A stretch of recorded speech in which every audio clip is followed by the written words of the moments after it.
The GameCube era for Nintendo has to be when they were at their peak. Just between 2001 and 2003, you had so many great releases that still hold up. I think what made the GameCube so special is that there was a little something for everybody and each individual genre had so much variety within it. And I'm specifically talking about the racing games on the GameCube if you look at what the competition had to offer. Taking a look at what racing games sold the most on the Xbox and PS2, you might notice that most of them lean more toward realism with series like Need for Speed and Gran Turismo. Nintendo decided to take things in a different direction, and their top 3 best-selling racing games were all completely different from one another. Now, lucky for me, I grew up playing all 3 of them, and I think it's worth going into how they contrasted from each other, but still offered extremely entertaining experiences. For the purpose of this video, I'm going to refer to the 3 of them as the Holy Trinity of Nintendo Racers. This is what made Nintendo so incredible in the early 2000s.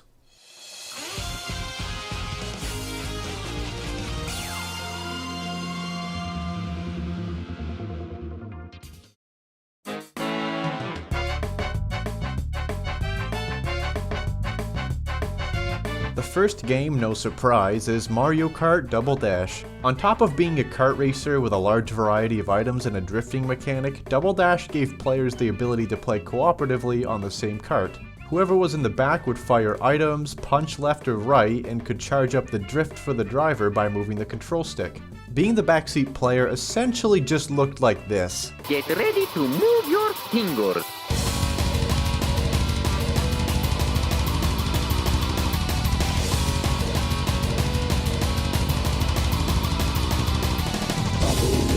I always wanted to be player 2 because I sucked at driving. But hey, 16 tracks, loads of characters and karts, and a fun co-op mechanic. Double Dash was a great game and rightfully deserves being the second best selling GameCube title.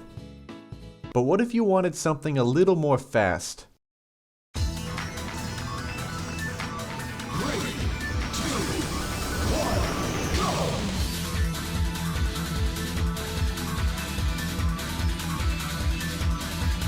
Now this was my shit. FZero GX was the high-speed racing game that put everything you knew to the test. You have your standard racing controls, but you can do a spin attack whenever you want and damage the other racers. Don't like who's in first? Just literally kill him and you're good. It's fun to pull off, but you easily lose control while doing it, so you gotta be careful who to attack and when. The other big difference with FZero is that there's a boosting mechanic that gets unlocked after the first lap, where you sacrifice HP for a massive boost of speed. High risk, high reward is what FZero is all about, and the music feels like it's peer pressuring you into risking it all.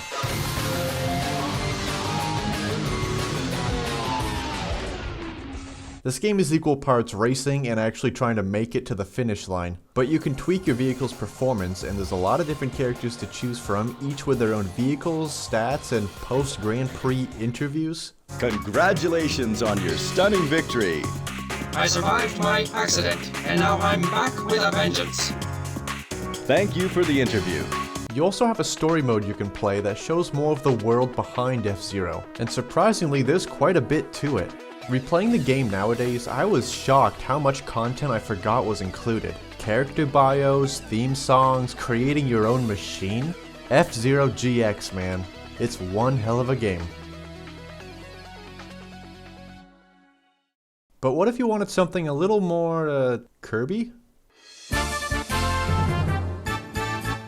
Coming in out of nowhere is Kirby Airride, another Nintendo racing game with so much to offer. Unlike the other games, Kirby Airride didn't have a previous console release, so it lacks the familiarity of Mario Kart and F-Zero, but even so, the gameplay is completely different to the other two. For starters, this game actually splits itself into 3 different game modes, so we've got a bit to unpack.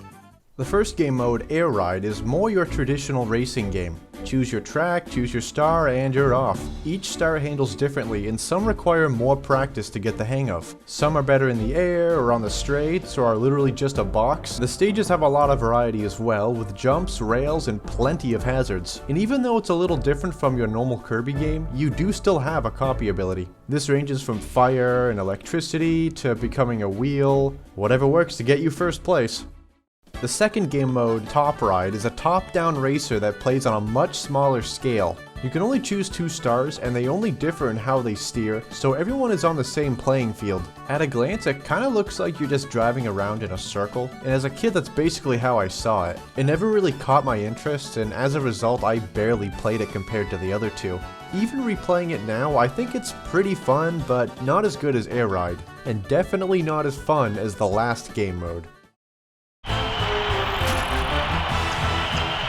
City Trial was something amazing. Everybody started in the same star, but you could explore this map and look for power-ups and other stars to use. These power-ups would make noticeable differences with upgrades to your speed, turning, charge time, and more.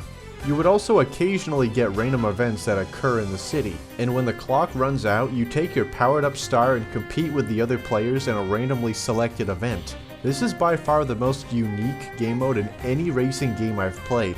The map never gets boring, and there are so many events you can compete in that you might as well grab every power-up that you can. So those are the 3 game modes for Kirby Airride. I could talk about them a lot more, but this is only a brief overview to show what they were about. The game didn't receive the highest critic rating, but it still has a following to this day just because of how unique it was. 100% recommend. These 3 games were best sellers on the GameCube, and for good reason. For being all within the racing genre, they barely had anything in common. Mario Kart offered a fun and varied co-op experience, FZero gave you high speeds and blaring music, and Kirby Airride had entertaining, more casual minigames with easy to understand controls. It's a little weird to not see all 3 games talked about more, considering how big of an impact they had on the console. Of course, I can't ignore how FZero and Kirby Airride haven't received any treatment since the release of these games. At the risk of sounding too repetitive to every other fan, I definitely share that sentiment. I mean, looking up what racing games the Switch has, other than Mario Kart 8, it's not all that memorable. I said at the beginning that these games were the reason why Nintendo was so good in the early 2000s. During that time, they weren't afraid to push their IPs in new directions. Double Dash's co-op, F-Zero's edginess, and the whole existence of Kirby Airride. I do believe in some way that this trilogy of games represents the best of Nintendo. They aren't perfect, but they're products of a time where games weren't held to a golden standard. As a kid, all that mattered is that they were fun to play. It's weird because Nintendo still makes quirky games, and some of them become real hits. Why not show your older audience that you can do the same to games they grew up with? Maybe someday we'll be treated with a new release, but no matter what, I'll always hold these games close to my heart.